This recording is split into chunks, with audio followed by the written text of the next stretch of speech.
দর্শক, এই মুহূর্তে সিএমএম কোর্টে রয়েছেন আমাদের সহকর্মী এসএম ফয়েজ। সরাসরি যুক্ত হচ্ছি তার সাথে। ফয়েজ, আদালত চত্বরে এই মুহূর্তে কেমন পরিস্থিতি দেখছেন?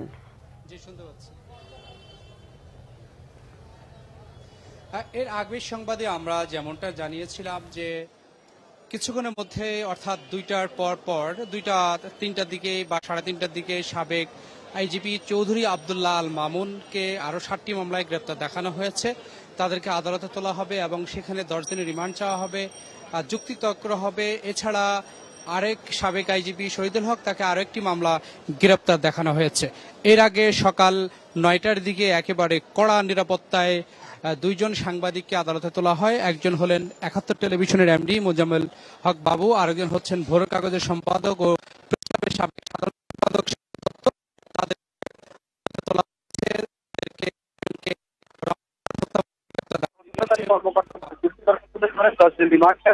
উভয় পক্ষের শুনানি আদালত 7 দিনের রিমান্ড মঞ্জুর করেন। আর শাসনঘাট থানার একটি হত্যা মামলায় রিমান্ড চায় উভয় পক্ষের শুনানি তদন্ত কর্মকর্তা এবং আইনজীবী তাকে 7 দিনের রিমান্ড মঞ্জুর করা হয়। এছাড়া যে আন্তর্জাতিক কমিটির সভাপতি কারিয়ার কবি, তার 7 দিনের রিমান্ড মঞ্জুর করা হয়েছে। এছাড়া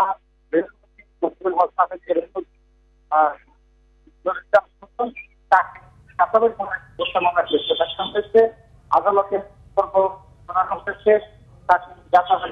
মামলায়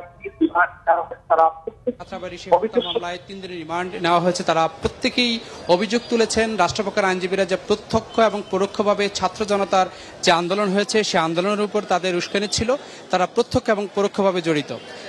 এছাড়া 2 পুলিশ সদস্য অর্থাৎ চাংখারপুলে 5 আগস্ট যে গোলাগুলি হয়েছিল সেই গোলাগুলিতে পুলিশের গুলিতে একজন নিহত হয়েছিল, এক শিক্ষার্থী।